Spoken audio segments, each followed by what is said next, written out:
Então fala com o Senhor aí e pede para Ele ministrar o seu coração hoje à noite. Pai, te dou graças por essas pessoas que estão aqui. Obrigado pela sua presença. Obrigado por teres trazido eles aqui. Pai, eles são teus filhos. Foi por eles que o Senhor morreu e ressuscitou. Foi para eles que o Senhor pagou os pecados, para que eles pudessem ter comunhão de novo contigo.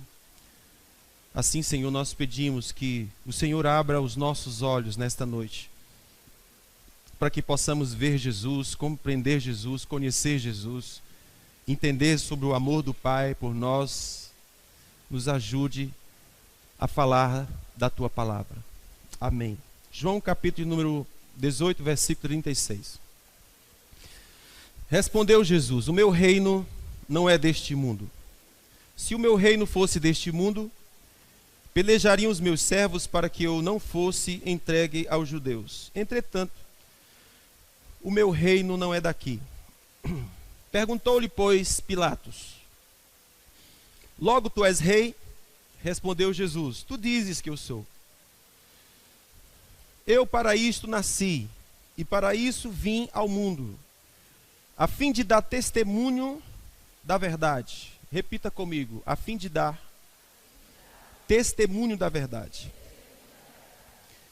Todo aquele que é da verdade ouve a minha voz.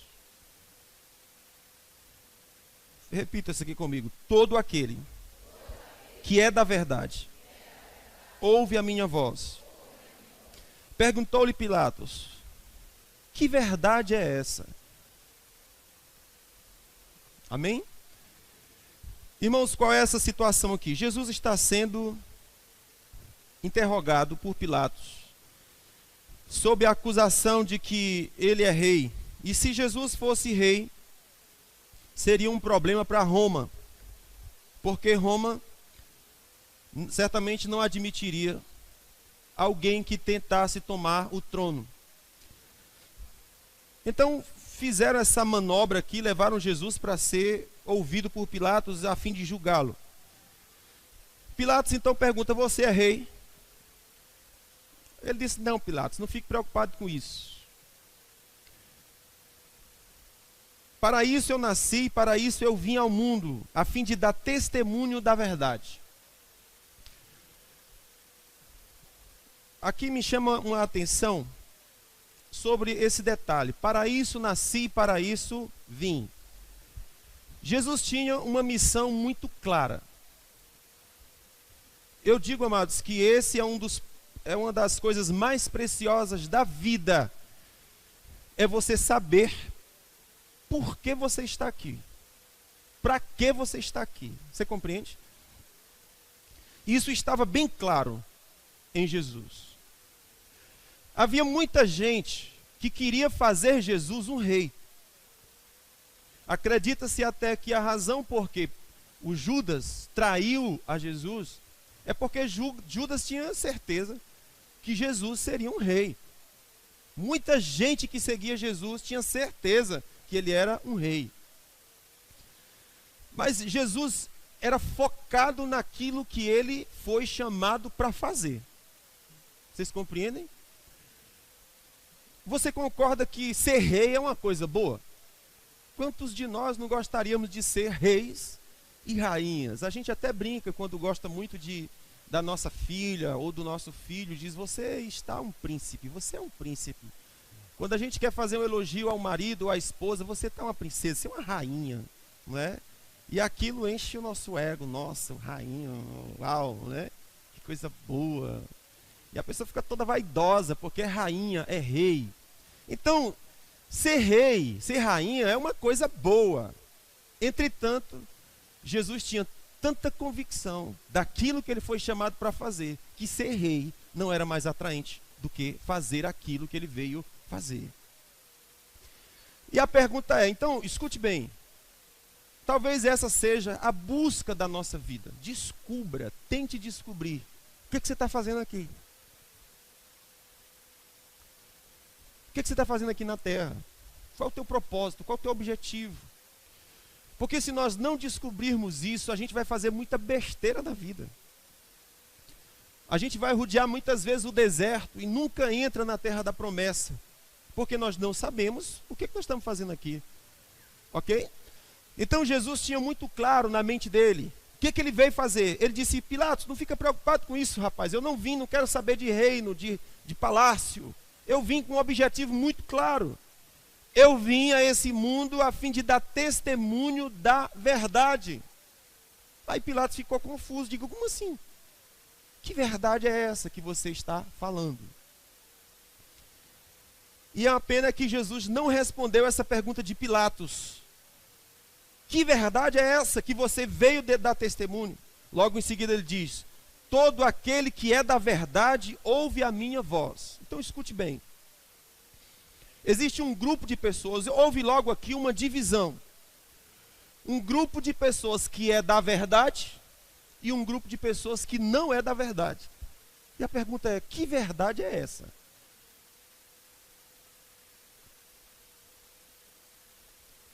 Dou R$2 para quem adivinhar. Vocês achavam que era 100, né? 2. Sei nem se eu tenho ali, vou já ver.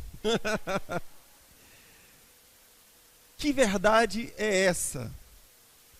Então, queridos, logo aqui houve uma divisão entre os que eram da verdade e os que não eram da verdade, os que ouviam a voz do Senhor e os que não ouviam a voz do Senhor. Quero que você veja aqui, em João capítulo 1, sobre essa divisão das pessoas. Em João capítulo 1, versículo 10, diz assim: Jesus estava no mundo, ele veio ao mundo, o mundo foi feito por ele, e o mundo não o conheceu. Ele veio para o que era seu, e os seus não o receberam. Sobre o que eu estou falando? Eu estou falando sobre uma divisão que existe. Jesus falou: uns são da verdade, outros não são da verdade. E eu estou perguntando: que verdade é essa? Ele disse: os que são da verdade ouvem a minha voz, os que não são, não ouvem a minha voz. Houve uma divisão entre os que são da verdade e os que não são da verdade. Em João capítulo 1, mesmo evangelho, no versículo 10, Jesus falou, o apóstolo está falando assim: Jesus estava no mundo, o mundo foi feito por intermédio dele, mas o mundo não o conheceu. Veio para o que era seu, mas os seus não o receberam. Preste atenção aqui. Jesus veio para quem? Jesus veio para o mundo. Quem é o mundo? Todas as pessoas. O mundo foi feito por intermédio dele. Mas o mundo não o conheceu. Veio para o que era seu e os seus não o receberam. Logo em seguida, ele diz assim: mas todos quanto o receberam, aos que creram no seu nome, a este deu-lhes o poder de se tornarem filhos de Deus. Aqui se afirma novamente uma divisão. Jesus veio para o mundo, mas diz: o mundo não o recebeu. Agora vocês imaginem como isso deve ter sido cruel. Deus criou o mundo, enviou o seu filho. Quando o filho chegou aqui, eles não o reconheceram. Mas dentre as pessoas do mundo, houve um grupo que creu. E a esses que creram, Deus deu o poder deles se tornarem filhos de Deus. Se tornar filho de Deus não é uma coisa fácil de se fazer. Por quê? Porque se tornar filho implica em direitos. Ok? Preste atenção. Por que é que você acha que os Estados Unidos, não é o caso do Brasil, aqui no Brasil entra quem quer. Mas para você entrar nos Estados Unidos, por exemplo, as fronteiras normalmente são bem guardadas, né? Para se entrar nos Estados Unidos é bem difícil. Para viajar para lá tem que ter uma série de requisitos para você entrar. No Brasil, basta você vir para o Brasil. Que o Brasil é o coração da mamãe, recebe a todos, né? Eu digo que até nos filmes o bandido mata todo mundo, estrangula todo mundo, arrebenta todo mundo. Aí no final a polícia está perseguindo, tu vai para onde? Rio de Janeiro. Compra. Por isso que está do jeito que está, né, irmão? E agora estão vindo para Fortaleza.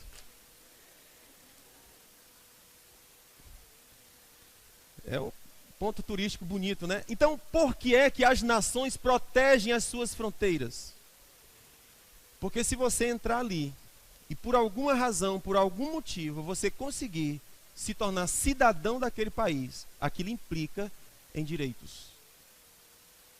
Vocês estão comigo? Implica em direitos. O fato de você se tornar cidadão brasileiro, isso implica que você tem direitos como cidadão desta terra. Então aqui em João capítulo 1, versículo 2, ele diz assim: Deus mandou Jesus para o mundo, mas o mundo não recebeu. Mas houve um grupo que o recebeu, um grupo que conseguiu crer. E aqueles que o receberam, ele deu o poder de se tornarem filhos de Deus. Existe um poder liberado da parte de Deus para que alguém se torne filho de Deus. Uma vez tornado filho, implica que você tem direitos. Ok? Agora observe que esse direito só foi possível porque alguém conseguiu crer. Conseguiu crer em quê? Jesus falou: eu vim dar testemunho da verdade. Pilatos perguntou: que raio de verdade é essa? Fala! E Jesus ficou mudo, não falou. E eu estou curioso para saber que verdade é essa que Jesus veio à terra só para falar sobre ela, só para testemunhar sobre ela. No mesmo Evangelho de João, no capítulo 3, versículo 18, está escrito assim. Na verdade, o 17, está escrito assim: porque Deus enviou o seu Filho ao mundo, não para que julgasse o mundo, mas para que o mundo fosse salvo por ele. Preste atenção. Deus enviou Jesus para quem? Diga comigo, para o mundo.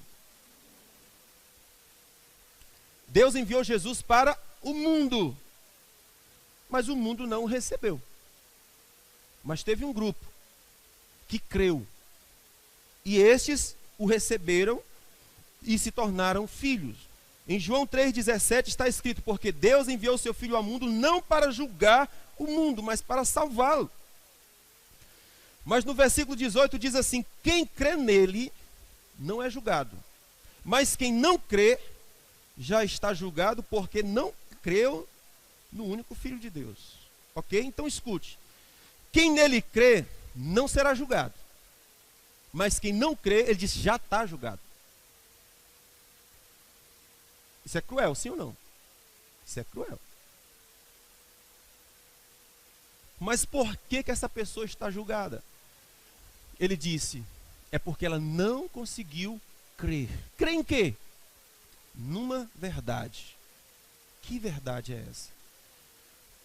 No versículo 16, está escrito assim: porque Deus amou o mundo de tal maneira que deu o seu Filho unigênito, para que todo aquele que nele crê não pereça, mas tenha a vida eterna.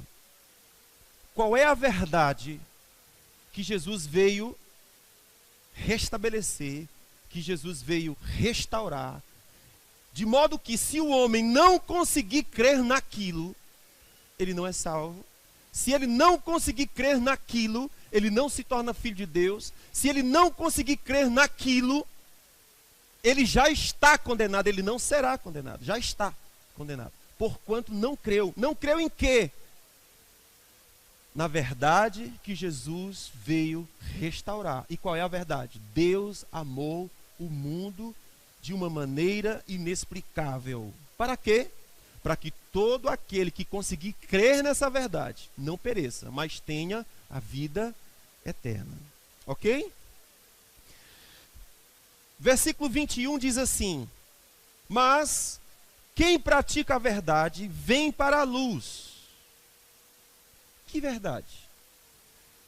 Quem pratica a verdade do amor de Deus, esse vem para a luz. Deixa eu mostrar para vocês aqui João capítulo 18. Aliás, João capítulo 8. Nós estamos falando só sobre o Evangelho de João.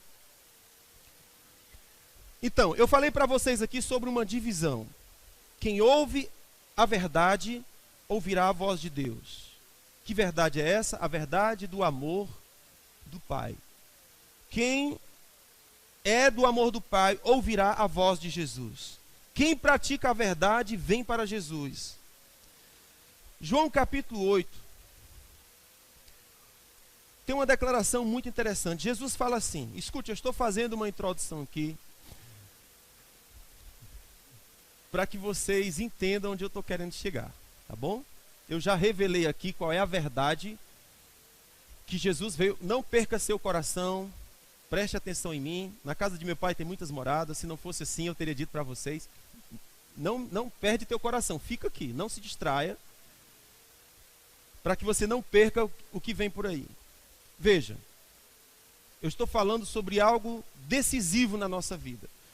João capítulo 8, versículo 31, Jesus diz assim: se vocês permanecerem na minha palavra, verdadeiramente vocês são meus discípulos. Vocês podem repetir isso aqui comigo? E aí? Pregar comigo? É o amor.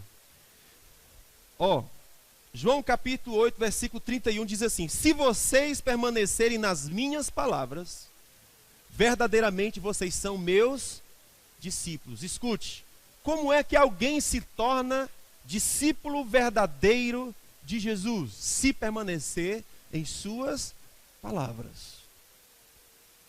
Sobre o que falam as palavras de Jesus? Fala acerca do Pai que amou os seus filhos de uma maneira tão inexplicável que enviou o seu Filho para que todo aquele que conseguisse crer no amor do Pai fosse salvo. Ok? Então Jesus disse: se você crer, permanecer nas minhas palavras, você se torna meu discípulo. Aí ele falou assim, versículo 32: conhecereis a verdade e a verdade vos libertará. Por favor, repete isso comigo. Conhecereis a verdade e a verdade vos libertará. Que verdade é essa? Perceba, ele disse: você conhecerá a verdade. Que verdade é essa? A verdade do amor do Pai. Ele disse: se você conhecer, se você ficar nas minhas palavras, você vai conhecer a verdade, e essa verdade vai deixar você absolutamente livre. Ok? Estamos fazendo uma introdução. Por que eu estou falando essas coisas? Porque existem pessoas que tentam se libertar dos seus vícios, tentam se libertar daquilo que o destrói, mas eles não conseguem.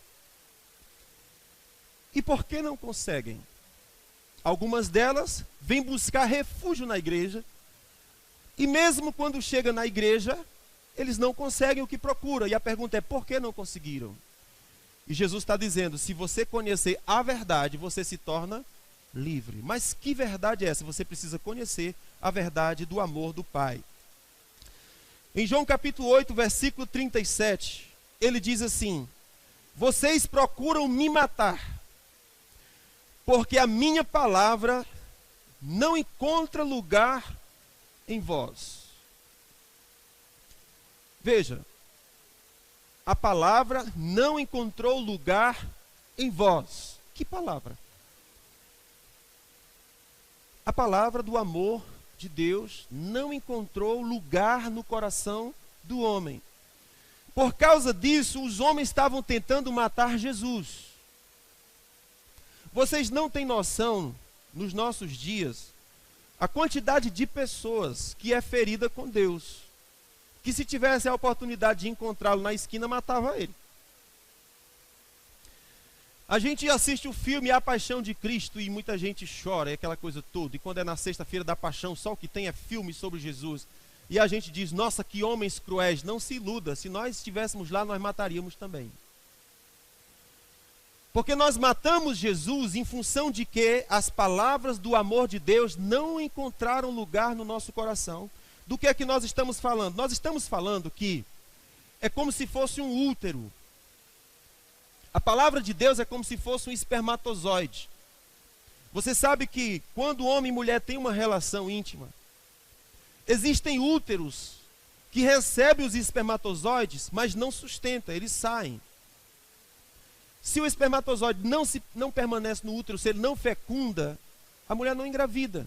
O útero dela expulsa as sementes, ela nunca engravida. Por alguma razão, o útero expulsa. Existe um outro texto aqui em João capítulo 5, versículo 38, que Jesus fala assim, João 5, 38, ele diz assim: a sua palavra não permanece em vós, porque não credes naquele que me enviou. O que é que eu estou querendo dizer com isso? Que quando nós não conhecemos sobre o amor de Deus, quando nós não vivenciamos o amor de Deus na nossa experiência, a semente de Deus não permanece em nós, ela vaza, ela vai embora. É como se o nosso útero não aceitasse, ela expulsa a semente. Ok? Expulsa. Então o Senhor quer gerar dentro de nós os céus, quer nos tornar filho, porque veja, em João capítulo 1 que nós lemos, diz assim: mas aqueles que creram, a este ele deu o poder de se tornar filho. Estes não nasceram da vontade de homem, mas da vontade de Deus. O que Deus está dizendo? Ele está fazendo aqui um paralelo entre um homem e uma mulher que tentam fazer um filho. Ele está dizendo, quem conseguiu crer na verdade do amor de Deus, o Pai vai gerar dentro. Não é vontade de homem, é o próprio Deus vai lançar a sua semente dentro e vai gerar a pessoa novamente. Mas qual é essa semente? É a semente do amor de Deus. Se você não entender João 3,16, nunca haverá nenhuma experiência com Deus na vida do homem. Se nós não entendermos sobre o seu amor, nós nunca teremos uma experiência genuína com Deus. Porque o que faz com que a semente de Deus germine em nós é o conhecimento do seu amor. Ok? Então veja bem. Vocês procuram me matar, João capítulo 8, versículo 40, porque a minha palavra não encontra lugar em vocês. No versículo 43 ele diz, porque não compreendeis a minha linguagem, é porque não podeis ouvir a minha palavra. Ele disse, por que é que vocês não compreendem o que eu estou dizendo para vocês? Por que é que vocês não compreendem a mensagem do amor de Deus por vocês? Ele diz, é porque vocês não podem ouvir a minha palavra, vocês não conseguem ouvir. Então Jesus fala assim, vós tendes por pai o diabo, quereis satisfazer os desejos do vosso pai. Ele é homicida desde o princípio, nunca se firmou na verdade, porque nele não há verdade. Veja bem, qual é a informação que eu quero destacar aqui. Jesus está explicando que a razão por que o diabo é porque ele nunca se firmou na verdade. E qual é a verdade? A verdade do amor de Deus. Por que que o diabo é diabo? Ele é diabo porque ele nunca se firmou no amor de Deus. O que é se firmar no amor de Deus? É estar seguro, é estar convicto de que o Pai me ama. Não pense que isso é uma coisa fácil. Ok? Jesus falou, você conhecerá a verdade e você andará completamente livre. A razão por que o diabo é porque ele não se firmou na verdade do amor de Deus. Você sabe o que é se firmar na verdade? Firmar na verdade é você construir uma casa em cima de um alicerce. Então muitos de nós construímos a nossa vida em que tipo de alicerce? Ele está dizendo, se você construir a sua vida alicerçado na verdade de que o Pai ama você, você se tornará parecido com Ele. Vocês estão comigo? Se eu não tiver uma experiência com o amor de Deus, Ele lança a sua semente e o meu útero rejeita. E o que é de Deus não nasce, vai-se embora. Não nasce, vai-se embora, ok? Então veja, a dificuldade aqui então é porque eu não consigo crer que Deus me ama. O diabo nunca se firmou na verdade. Eu quero que você veja Gênesis capítulo 2. Eu vou mostrar para vocês onde que começou todo esse problema. Gênesis capítulo 2, versículo 16. Jesus veio restabelecer a verdade da bondade generosa de Deus. Gênesis capítulo 2, versículo 15, diz assim. Gênesis é o primeiro livro da Bíblia, quem estiver procurando é facilzinho. É uma terceira página. Tomou, pois, o Senhor Deus o homem e o pôs no jardim do Éden para lavrar e guardar. Ordenou o Senhor Deus ao homem, dizendo: de toda a árvore do jardim podes comer livremente. Por favor, repita isso comigo. De toda a árvore do jardim podes comer livremente. Essa foi a ordem de Deus para o homem, ok? Diga comigo: de toda a árvore do jardim podes comer. Essa foi a palavra de Deus, essa foi a verdade de Deus. Mas quando chega no próximo capítulo, no primeiro versículo, capítulo 3, versículo 1, a serpente está tentando a mulher. E ela diz assim, a serpente, deixa eu ler para vocês. Ora, a serpente era o mais astuto de todos os animais do campo que o Senhor Deus tinha feito. Esta disse à mulher: é assim que Deus disse: não comereis de toda árvore do jardim. Vamos fazer aqui um paralelo? São duas vozes gritando aqui, ok? E nós escutamos uma ou a outra. A primeira voz diz: filho, esse é o jardim. E a minha palavra para você é: coma de toda árvore do jardim. Coma abundantemente, coma generosamente, coma fartamente, farte-se. Isso foi a voz de Deus para o homem. Quando chega no capítulo 3, a serpente chega para a mulher e diz: é assim que o Senhor disse: não comereis de nenhuma árvore. Pois bem, essa foi a verdade que nós acreditamos. Nós acreditamos que Deus está com a sua mão fechada. E porque nós acreditamos nessa mensagem, a Bíblia diz que a terra fechou a sua mão. A Bíblia diz que agora, por causa disso, você terá que trabalhar com o suor do seu rosto, você terá que se esforçar, as coisas não serão fáceis, porque eu acreditei na mensagem da serpente. E por causa de ter acreditado que Deus era mau, uma série de coisas ruins começaram a acontecer. Então, quando Jesus estava diante de Pôncio Pilatos, ele disse: você quer ser rei nessa nação? Ele disse: não, Pilatos, eu não vim para ser rei.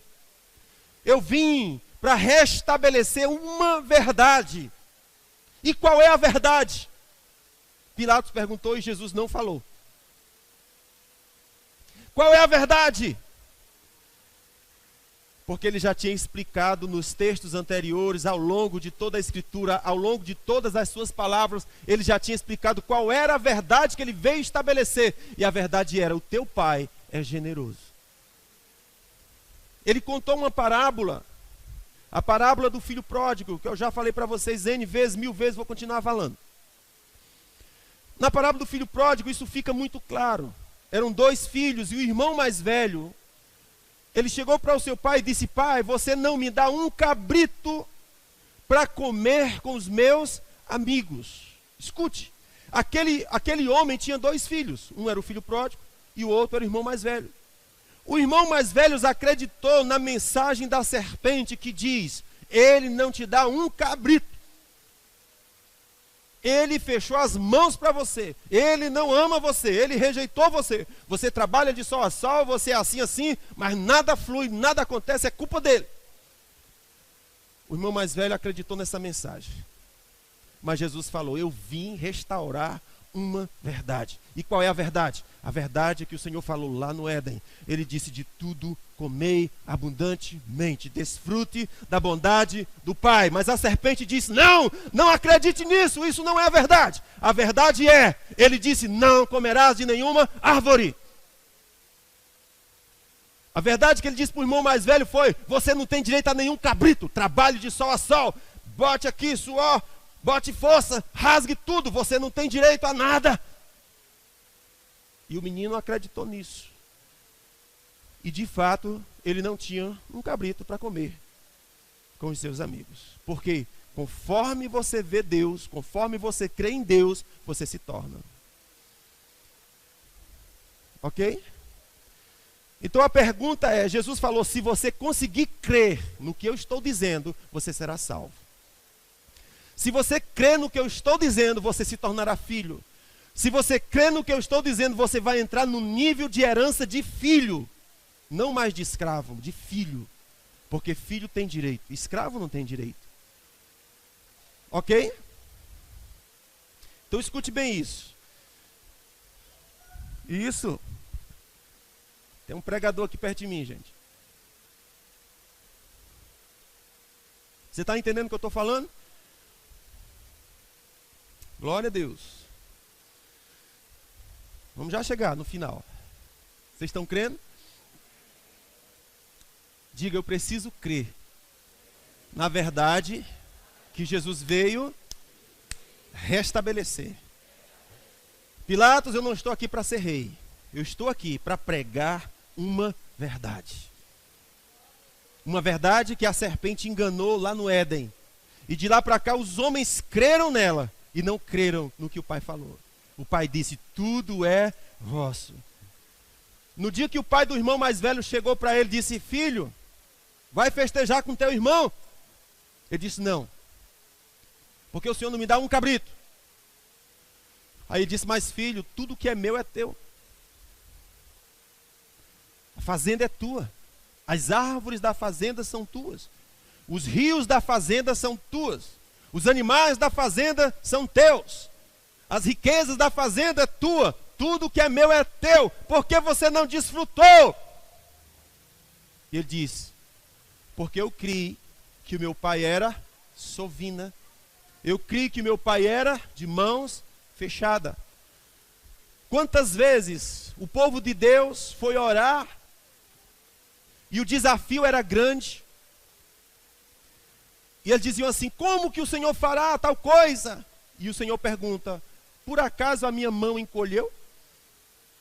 Por acaso o meu poder diminuiu? Por acaso eu deixei de ser Deus? A pergunta é: no que eu creio? Teve um outro episódio parecido com esse, na parábola dos talentos. Na parábola dos talentos foi distribuído talentos: 2 talentos para um, 5 talentos para outros e 1 para um terceiro. O que recebeu 2 e 5 prosperou e avançou, e o que recebeu 1 não prosperou coisa nenhuma. E por que não prosperou? Ele disse: porque eu julguei que o meu senhor era mau, eu julguei que o meu senhor era perverso, tive medo, por causa disso eu escondi. Percebe o que eu estou falando? 2 ouviram a palavra que dizia: tudo é vosso, ide, prosperai, crescei, avançai, sede. O Pai é vosso, tudo é vosso, Cristo é de vós, Cristo é de Deus e vós de Deus, é tudo de Deus. E tudo é vosso. 2 creram e avançaram e prosperaram. O outro disse: não, ele é mau e perverso. Ele ajunta onde não espalhou. Moral da história: ele cavou um buraquinho, enterrou e não prosperou o seu talento por causa daquilo que cria. Vocês estão comigo? Então qual é a mensagem que o diabo espera que nós creiamos? É na mensagem que diz: de nenhuma árvore comereis. O Pai tem um jardim enorme, mas nada é vosso. É isso que ele quer que creia. Mas diga: está amarrado. Escute. Deuteronômio capítulo 1, versículo 27, diz assim: e murmurastes nas vossas tendas e dissestes: Por que o Senhor nos odeia? Deuteronômio capítulo 27. Escute bem. Murmurastes nas vossas tendas e disseste: por que o Senhor nos odeia? No que esse povo estava crendo? Que Deus era contra eles. No que esse povo estava crendo? Que Deus não era por eles. O que esse povo estava crendo? Que Deus os odiava. E eles iam colher resultados disso. Vocês estão entendendo? Quando a gente vai para Êxodo, capítulo 17, tem uma declaração muito interessante. No versículo 7 diz assim: porque tentaram ao Senhor dizendo: está o Senhor no meio de nós ou não? Em outras palavras, eles ofenderam o Senhor, porque eles estavam dizendo: Deus não está no nosso meio, Deus não é por nós. Por causa desse pensamento, nós somos impedidos de entrar no melhor de Deus. Porque não acreditamos na bondade do Pai, nós somos impedidos de nos tornar filhos e desfrutar a herança de filho. Aqueles que o receberam, aqueles que creram, a estes ele deu o poder de se tornar filho. Eles não nasceram da vontade de homem, não nasceram da vontade de mulher, mas o próprio Deus lançou neles a semente e os deu poder de se tornarem filhos. Glória a Deus. Veja aí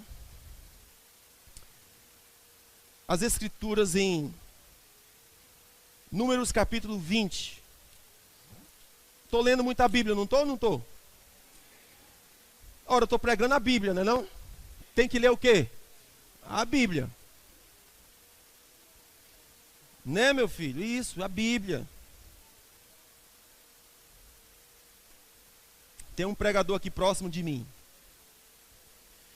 Escute bem o que eu estou falando aqui, ó. Nós temos aqui, em Números capítulo 20. Números capítulo 20. Nós temos um episódio muito interessante, eu acho que foi domingo passado, nós falamos sobre ele. E eu quero só repetir aqui alguns detalhes. Qual é a situação? Números capítulo 20. Essa situação aqui de Números capítulo 20, o povo estava com sede no deserto. E eles disseram, capítulo 20, versículo 5 de Números, diz assim: por que nos fizeste subir do Egito para nos trazer a este mau lugar, onde não há semente, nem figos, nem vides, nem romãs, nem mesmo água para beber? Então Moisés e Arão foram à presença de Deus, se lançaram com o rosto em terra, a glória do Senhor apareceu, e o Senhor disse: toma a vara, ajunta a congregação, tu e Arão, teu irmão, fala a rocha perante os teus olhos, que ela dê as suas águas. Preste atenção nisso aqui. Ele disse, vocês estão entendendo aqui a situação? Não tem água para beber. Domingo passado eu estava dizendo que faltou água um dia, aqui no Gereissati. E todo mundo estava juntando balde, botando água. Meu Deus do céu, o mundo vai se acabar. Um dia sem água, não posso, né? Aquela coisa. Agora imagina no deserto, o desespero. E essa era a situação de Moisés. Então ele foi orar ao Senhor, dizer: como é que eu vou dar água para essa multidão de gente? Aí o Senhor falou: toma a tua vara, junta a congregação e fala a rocha perante os olhos do povo, e fale a ela que ela dê as suas águas. E assim você tirará a água da rocha e dará a beber à congregação e aos seus animais. Queridos, esse versículo é extraordinário. Por quê? Esse episódio do povo não ter água para beber aconteceu duas vezes. Uma em Êxodo capítulo 17 e uma em Números 20. Na de Êxodo, número 17, Deus falou assim: Moisés, pega a vara, vai para a rocha. Vocês concordam que isso parece coisa de doido? Está faltando água, não tem água para ninguém. Qual é a estratégia que Deus diz? Pega uma vara, vai lá para a pedra, chegue lá, dê uma varada na pedra. Você concorda que isso é coisa de doido? Alguém passasse na estrada e dizer, ó, o doido. Não era não? E o que o doido está fazendo? Batendo numa rocha. O detalhe, queridos, é que essa rocha, a gente vai descobrir que essa rocha é Jesus. Livro de Coríntios, o apóstolo Paulo vai explicar. Aquela rocha era Jesus. O povo estava com sede. Moisés clamou a Deus e Deus disse, vai para a rocha, bate na rocha e ela vai dar água para o povo. Quando você chegar na rocha, eu vou estar sobre a rocha. Quando você bater na rocha, ela vai gerar água copiosamente. Essa rocha é Cristo. O que Deus estava dizendo é, quando Cristo vier, eu vou estar sobre ele, reconciliando o mundo, e quando Roma ferir, ele vai jorrar água. Vai, Moisés! E lá Moisés atendeu, correu para a rocha, feriu a rocha, e a rocha deu água para todo mundo. Passaram-se 40 anos, e a situação se repetiu de novo, e Moisés ficou atribulado, e Deus disse, Moisés, a estratégia não mudou. Vai para a rocha, fala com a rocha. Só que dessa vez, Deus não disse para Moisés bater na rocha. Ele disse para falar com a rocha. Por quê? Porque a rocha já foi ferido antes. A rocha não seria ferido de novo, só bastava falar. Fala a rocha e diga a ela, dar a tua água para nós. Fala isso, Moisés. Não precisa mais ferir. Porque Jesus seria ferido só uma vez. E todo aquele que precisasse de água, teria que ir à rocha e dizer, rocha, dá-me das tuas águas. E ela vai jorrar água para o sedento. Jesus falou para a mulher no poço, dizendo, mulher, se tu souberas quem fala contigo, tu lhe pedirias, e ele te daria água viva. Escuta, a mulher não teve que fazer nada, ela só teve que falar, e a rocha deu água para ela. Jesus falou, se você crê em mim, como dizem as escrituras, rios vão fluir de dentro de você. Existe um jeito certo de crer na pessoa de Deus. Escute isso. João capítulo 1. João capítulo 1.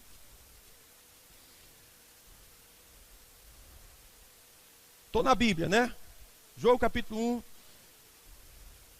Versículo 13 diz assim, versículo 14, e o verbo se fez carne, falando acerca de Jesus, e o verbo se fez carne, e habitou entre nós, cheio de graça, diga comigo, de graça e de verdade. Não era só graça, era graça e verdade. Depois ele diz assim, e vimos a sua glória, como a glória do unigênito do Pai. Essa expressão significa, nós vimos a bondade e a generosidade no Filho, como é a bondade e a generosidade do Pai. O que João está dizendo é, o verbo Jesus se fez carne, cheio de graça, cheio de verdade, e nós vimos a sua generosidade, nós vimos a generosidade do Pai espelhado na sua vida. Bondade e generosidade. Então veja a situação. Primeira vez, ele ia ferir a rocha. Na segunda vez, ele tinha só que falar com a rocha. Pergunto para você, Jesus já foi ferido?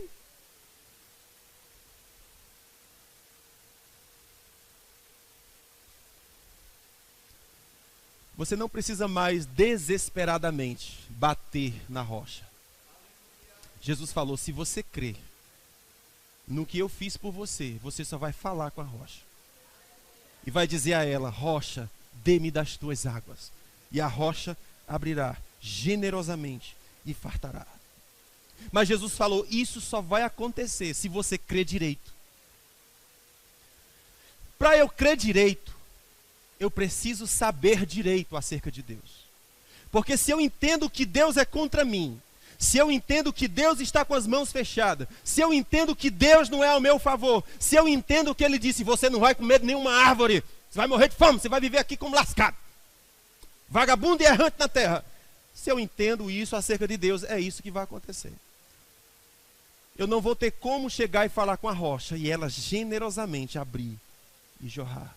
Porque Jesus fala, a chave que destrava é a fé naquilo que eu fiz por você.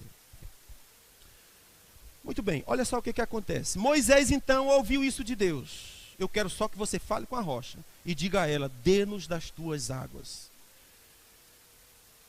Moisés tomou a vara diante do Senhor, como este lhe ordenou.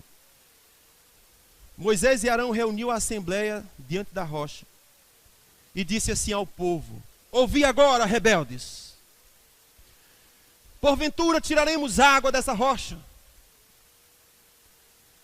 Moisés fez o que Deus disse para fazer? Não. Deus disse para Moisés, Moisés, a rocha já foi ferida. Graça e misericórdia, generosidade e bondade estão sendo derramadas. Você não precisa mais bater. Moisés, tu só precisa crer. Moisés, chega lá e fala que a rocha dê as suas águas e ela fará. Mas aconteceu algo aqui com Moisés muito curioso. O que aconteceu? Irmãos, o ministério de pastor é um ministério muito delicado. Aquilo que um pastor prega afeta a vida das pessoas, para bem ou para mal. Moisés tinha sido um pastor por 40 anos. Aquele pastor do coraçãozão desse tamanho. Cara do coraçãozão absurdo. Teve uma vez que Deus estava irado. Dessa vez era Deus que estava irado com o povo. E Deus disse, Moisés, mata todo mundo. Empresta esse povo, Moisés.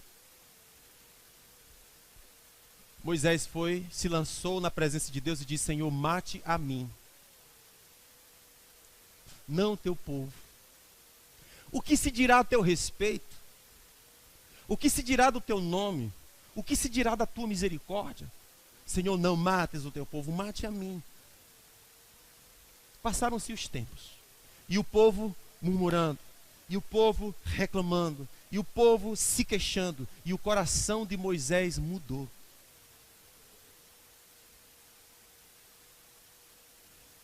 E a pregação de Moisés mudou. Deus disse, Moisés, fala a rocha, e ela vai gerar abundantemente. Mas em vez de Moisés falar isso, ele estava já com o coração cheio de raiva, de indignado com o povo. E olhou para o povo e disse, vocês são um bando de rebeldes. Por acaso vocês estão pensando que Deus vai tirar a água dessa rocha? Quando ele virou as costas, o jato d'água quase pega nas costas dele. Povo rebelde, por acaso vocês acham que Deus vai tirar a água dessa rocha? E Deus, claro que eu vou, essa rocha é Cristo. Mas o Senhor disse, Moisés, hoje você perdeu o seu ministério. E por que você perdeu o seu ministério? Porque você não me santificou diante do povo. E por que ele não santificou Deus diante do povo? Porque ele não entrou pela porta chamada Jesus, que é cheio de graça e misericórdia. Jesus falou em João capítulo 10, quem não entra pela porta do aprisco das ovelhas é ladrão. Quem é a porta do aprisco das ovelhas? Jesus. Ele falou, qualquer pastor, qualquer pregador, que não entrar pela porta chamada Jesus, não tem acesso às ovelhas. Vai roubar as ovelhas. E eu não estou falando roubar dinheiro, que isso é pouco. Eu estou falando de roubar, de você ter experiências genuínas com Deus. Eu estou falando sobre você se tornar filho. Ele diz: você vai ser roubado, porque se aquele homem não conheceu Jesus, ele não conheceu sobre a rocha que no deserto Deus faz jorrar água abundantemente. Se o homem não tem contato com o amor de Deus, nem para pregar ele presta, porque ele vai pregar uma mensagem errada. Deus disse para Moisés: porque você pregou a mensagem errada, você perdeu seu ministério hoje. Você vai morrer. Ele não só perdeu o ministério, como ele morreu. E por que morreu? Porque ele pregou a mensagem errada. E qual era a mensagem errada? Vocês são um bando de rebeldes. Deus não vai tirar a água dessa rocha para vocês, seus rebeldes. Mas o texto diz, versículo 13 diz assim: estas são as águas de Meribá, porque ali os filhos de Israel contenderam com o Senhor, que nele se santificou. Apesar da pregação de Moisés, apesar do povo ser mau, o Senhor abriu as suas comportas e os abençoou. Irmãos, Deus não é o homem. Vocês estão comigo? Deus não muda por causa da dureza do seu coração. Deus é Deus. Quem muda sou eu. Se você pisar no meu calo, se você brigar comigo, se você gritar comigo, eu vou reagir à sua gritaria. Mas você pode espernear, você pode gritar, você pode pecar, você pode fazer o que quiser, e Deus continua Deus. E Deus continua amando e derramando água sobre a sua vida. Até o dia em que a ficha caia no seu coração. É verdade que pode ser que essa ficha nunca caia. Mas isso não tem nada a ver com Deus, tem a ver com você. Vocês estão comigo? A Bíblia diz: ele veio para o que era seu, mas os seus não o receberam. Mas todos quanto conseguiram crer no seu amor, a estes, ele deu o poder de se tornarem filhos. Mas uma coisa é certa, no que se refere ao amor de Deus, ele nunca vai deixar de manifestar o seu amor. O assassino mata, mas quando amanhece o dia, o sol está sobre ele. O assassino mata, mas quando ele está andando na rua, tem uma brisa fresca soprando.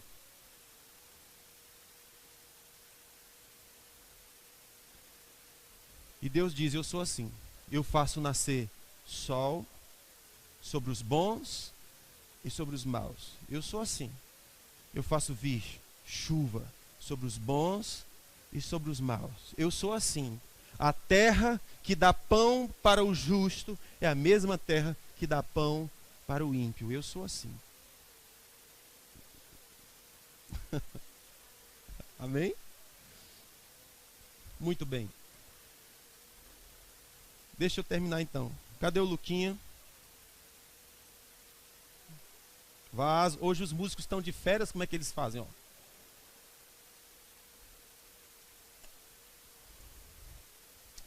Deixa eu terminar então a nossa fala aqui. Em João capítulo 16.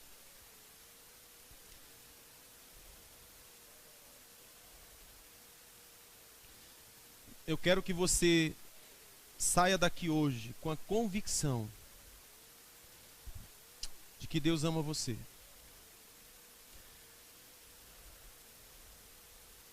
Independente do que você faça, Ele está jorrando águas.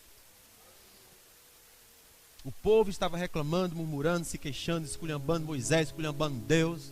Por que você nos abandonou? Você nos odeia. E Deus jorrando água.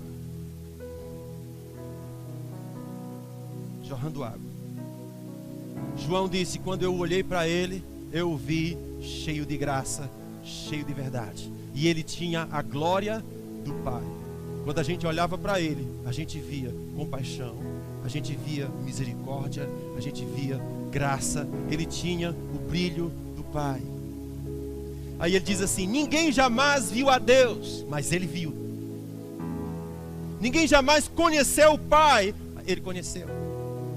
E ele veio para nos dizer uma verdade que foi dita no Éden, E por causa da serpente falou, e os homens creram, eles perderam aquela voz, e a voz dizia: você é meu filho, tudo que é meu é teu, o jardim é meu, o jardim é seu, coma de tudo abundantemente, farte-se, não há falta, não há escassez, há abundância.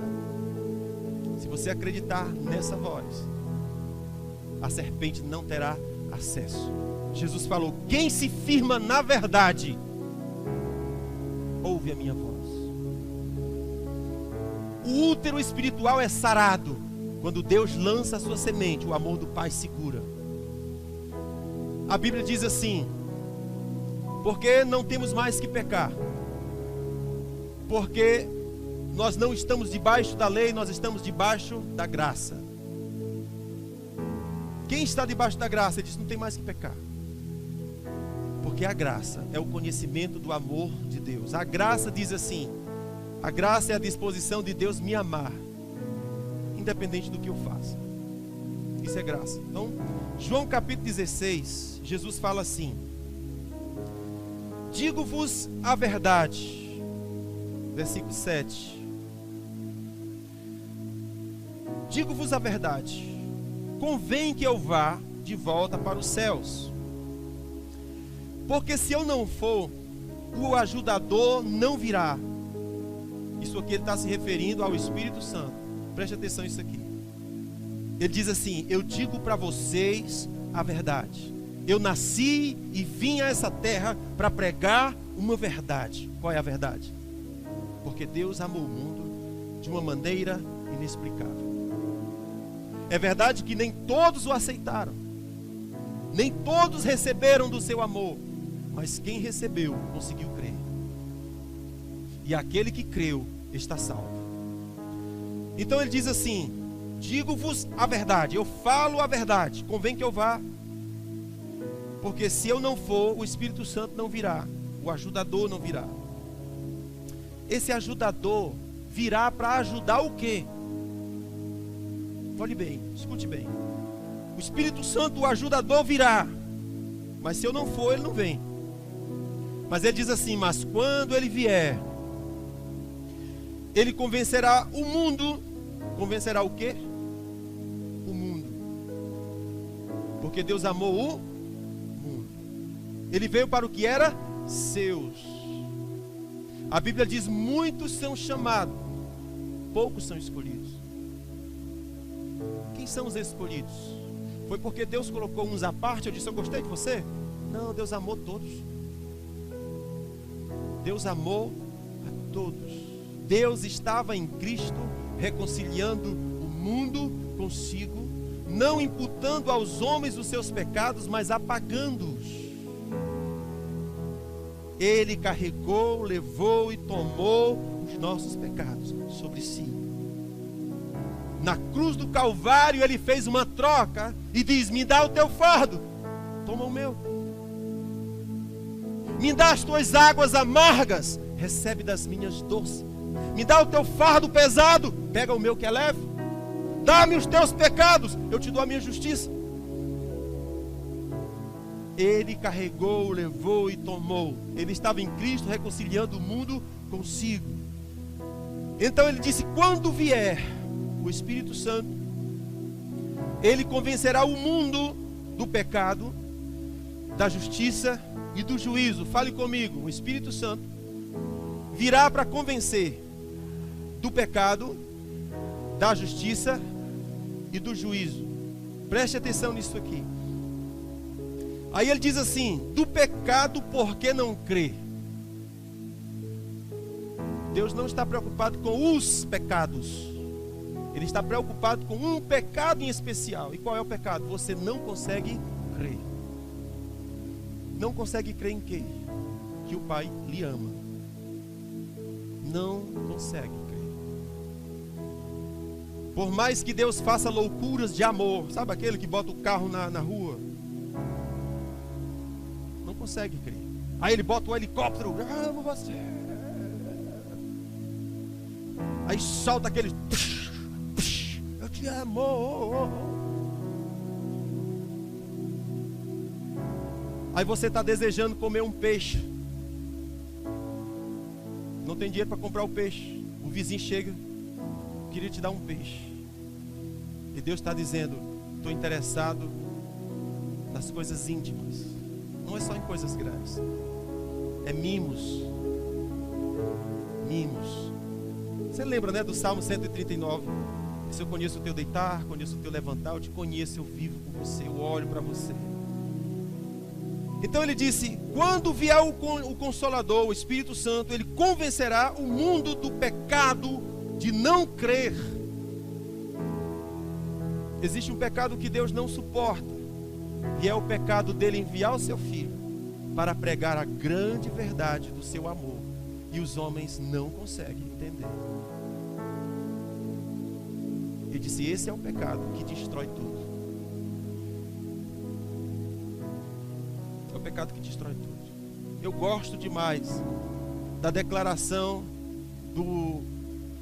da epístola de João, que diz assim: filhinhos, não ameis o mundo, nem o que no mundo há. Se alguém ama o mundo, é só porque o amor do Pai não está nele. Sabe por que o mundo é atraente? Sabe por que o pecado seduz? Isso é simples. O amor do Pai não entrou. Porque na hora que entrar, meu amigo, ele disse: você conhecerá a verdade e você ficará livre. Sabe o que é aquilo? Cai. Aquilo que prendia simplesmente cai. Mas se eu escutei a mensagem da serpente que diz: não, você não é amada não, você é rejeitada, ninguém te quer, ninguém te gosta. Sabe o que a Bíblia diz? A Bíblia fala assim: eu sou o Senhor, Pai dos órfãos e juiz das viúvas. Quem tem orfandade na alma, o Senhor diz: eu sou teu Pai. O marido que lhe deixou, o Senhor disse: não se preocupe, eu vou amar você. A viúva que ficou sozinha, ele fala: eu vou te defender. O órfão que está sozinho diz: eu vou cuidar de você, eu sou pai de órfãos. Não te deixarei, não te abandonarei. Se a tua mãe te abandonar, o Senhor diz: eu todavia não vou te deixar. Fica ciente disso na tua mente. Deixa isso grudar no teu espírito, porque à medida que isso grude, aquilo que não presta vai começar a perder suas forças e deixar você livre. Filhinhos, não ameis o mundo nem o que no mundo há, porque se você ainda ama o mundo, é só porque o amor do Pai não entrou.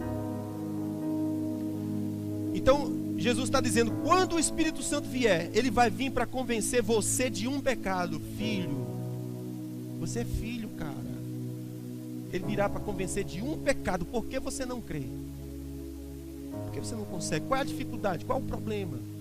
Por que você não consegue crer no meu amor? Ele convencerá o homem do pecado. Aí ele diz: da justiça. Ele diz: da justiça, porque eu vou para o Pai e não me vereis mais. O que é da justiça?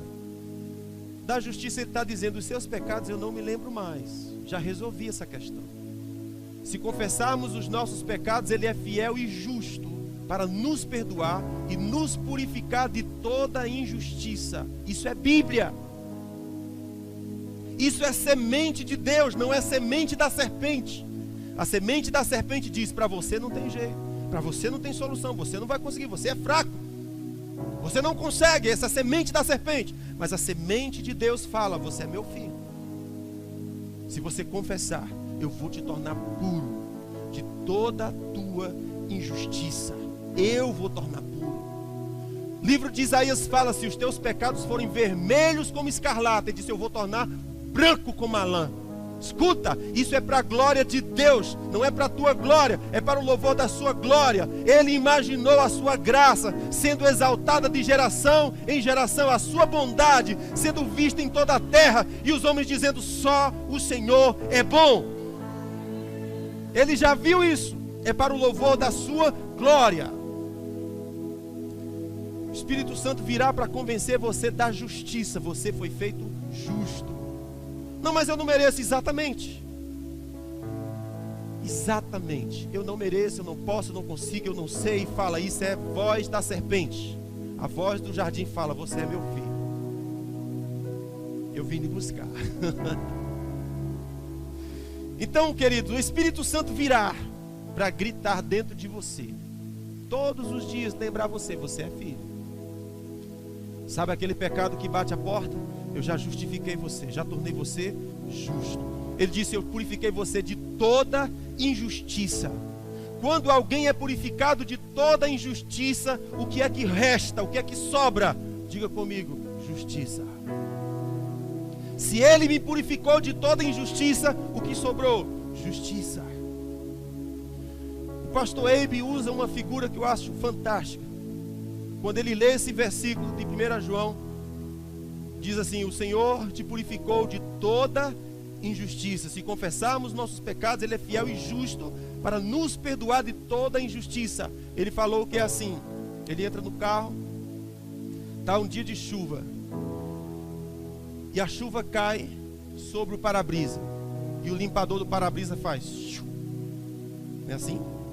E a chuva continua caindo, e o para-brisa, de repente caiu muita chuva, ele bota o para-brisa na velocidade máxima, e ele fica, vai cair mais chuva, mais graça tem, vai cair mais chuva, mais justiça tem, eu já lhe purifiquei de toda injustiça. Ele disse, quando o Espírito Santo vier, ele vai morar dentro de você e vai ficar gritando, você é minha justiça, você é minha justiça, eu já purifiquei, eu já carreguei, eu já levei, eu já tomei, você é meu filho. O Espírito Santo virá para convencer você, primeiro, porque você não crê. Primeiro convencimento dele é, por que você não consegue crer? Eu vou te ajudar a crer. Eu vou te convencer por dentro acerca do amor do Pai. Segundo, ele disse, eu vou convencer você que você foi feito justiça de Deus. Aí ele fala, porque vocês não me verão mais. Irmãos, eu gosto disso. Por quê? Eu já vou completar 8 horas, vocês deixam? Eu não presto para pregar, irmãos, isso é assim. Se me der para pregar 20 minutos, não dá certo. Enfim, aí eu faço como Jesus, logo não me vereis mais, então aguenta um pouquinho. Ele virá para nos purificar de toda injustiça. O Espírito Santo vai nos convencer. O primeiro convencimento dele é que o Pai te ama. O primeiro convencimento é esse. Irmãos, escute isso. Amor de Deus, graça de Jesus, comunhão do Espírito Santo. Não é assim que a gente fala no final do culto? Que o amor de Deus, nosso Pai, que a graça de Jesus e a comunhão do Espírito Santo seja com todos. A comunhão do Espírito Santo está martelando, dizendo, você é filho. O Pai ama você. A culpa bate a porta e ele está dizendo, não. Lembra? O Pai ama você. Ele está convencendo por dentro. O segundo convencimento dele é, você foi tornado justiça. Aí ele diz assim, porque eu fui para o Pai. Irmãos, eu gosto disso por quê? Porque Jesus foi tornado o nosso sumo sacerdote. Você compreende o que é sumo sacerdote? Sumo sacerdote é o sacerdote dos sacerdotes. No Antigo Testamento, o sumo sacerdote era o cara que entrava no lugar santo dos santos, uma vez por ano. E Deus fazia o seguinte, aquele sumo sacerdote, quando ele entrava, ele passava o ano se purificando para um dia entrar na presença de Deus. Ele não podia ter pecado, porque se ele pecasse, morria lá. Então alguém tinha que puxar ele com uma cordinha. Muito bem, escuta bem. Porém, se ele não tivesse pecado, depois que ele oferecesse ali o sacrifício, no lugar santo dos santos, ele saía para fora. E toda a nação ia ser abençoada, porque o sumo sacerdote fez o seu trabalho perfeito. Então o povo era tratado conforme era o sacerdote. O que Jesus está dizendo aqui é, eu sou o sumo sacerdote. Eu entrei no santo dos santos, no céu. Ofereci o sacrifício perfeito. E Deus vos tratará conforme Ele me trata. Ele vos tratará por minha causa. O favor que vos alcançará é por minha causa. Sacrifício perfeito, oferta perfeita, justiça perfeita, sacerdote perfeito. O que sobra para vocês é justiça. Ele disse: o Espírito Santo vos convencerá, porque eu vou para o Pai. O sumo sacerdote. O sumo sacerdote, ele tinha pedras preciosas aqui, no peito. E nas pedras preciosas estava escrito o nome das tribos, dos povos de Israel. Todas as vezes que ele entrava na presença do Senhor, ele carregava no peito o seu povo. E ele abria seus braços diante do Pai e disse: eu os carrego comigo. Irmãos, imagina o sumo sacerdote Jesus carregando você no peito e se apresentando diante do Pai, assim. E o Pai diz: o que é que eu posso negar para esse menino? Se ele é perfeito, se ele fez sacrifício perfeito, se ele fez oferta perfeita, e o seu nome está escrito no seu coração. Então Jesus falou: escute, eu preciso ir para o Pai, porque quando eu for, o Espírito Santo virá morar dentro de você, e ele vai convencer você de 3 coisas. A primeira coisa, ele vai convencer de que o Pai lhe ama. Segunda coisa, ele vai convencer acerca da justiça que ele deu para você. E a terceira coisa, ele vai convencer você do juízo. Do juízo por quê? Ele disse: porque o príncipe deste mundo está julgado. A terceira coisa que Jesus vai convencer é que o diabo não pode fazer mais nada contra você. Nem acusar ele pode mais. O que esse texto aqui está dizendo é: escute, o Espírito Santo vai convencer você de uma coisa. E o que é? Ele vai convencer você que o tribunal espiritual que era armado para julgar segundo a lei foi desfeito. Já pensou um negócio desse? Ele convencerá vocês do juízo, porque o príncipe que julgava foi julgado. Então, quando Jesus morreu e ressuscitou, ele chutou o tribunal que condenava os filhos de Deus. Nem lei tem mais, porque agora o que existe é Cristo. O fim da lei é Cristo, para a justiça de todo aquele que creu. Acabou. Então, quando o diabo tentar condenar você, ele vai dizer: ei, você não está cumprindo a lei de Deus. Aí você vai dizer: mas que lei? Se não existe mais a lei. Que tribunal? Se Jesus desfez os tribunais. Se não há mais acusação, porque ele é o sumo sacerdote. A pergunta é: eu consigo crer nisso? Isso é o que faz a diferença entre os filhos de Deus. No que eu creio? Eu creio naquilo que ele fez lá no Éden. Disse: você é meu filho, tudo é teu. Tudo é teu. Então, quando vier acusação à sua mente, lembre-se: o Pai me ama. Quando vier acusação à sua mente, lembre-se: ele me fez justiça de Deus. Quando vier acusação à mente, lembre-se: o príncipe deste mundo já foi julgado. Nem lei ele tem mais para poder julgar. Irmãos, um juiz, para julgar uma causa, ele precisa de uma lei. Vocês estão comigo? Todo juiz, para julgar qualquer crime de quem quer que seja, precisa de uma lei. Se não tiver a lei, ele não pode julgar. O que esse texto está dizendo é: o Espírito Santo convencerá vocês acerca do juízo, porque o príncipe deste mundo já foi julgado. O tribunal que julgava foi desfeito. Você foi feito justiça de Deus. Porque onde abundou o pecado, superabundou a graça. Vocês estão comigo? Onde foi grande o pecado, a graça de Deus foi maior.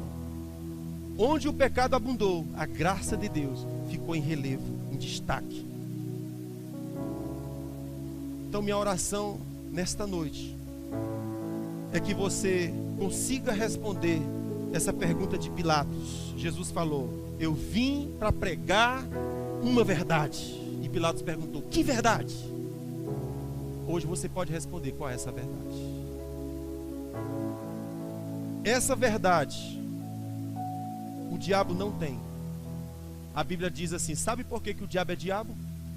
Porque nele não há a verdade. Ele nunca se firmou na verdade. é por causa disso que ele é diabo. Então, se você não se firma na verdade, mas que verdade? Do amor do Pai. Se você não se firma na verdade do amor do Pai, você fica parecido com o diabo. Desculpe se essa expressão machuca. Ok?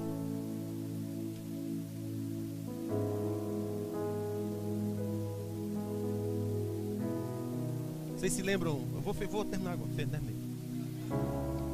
Vocês se lembram da ministração do domingo passado, a história da meninazinha?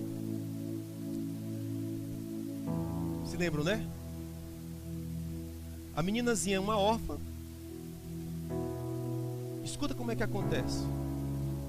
O homem grande chega para adotar os pequenininhos. Ela se aproxima do homem grande.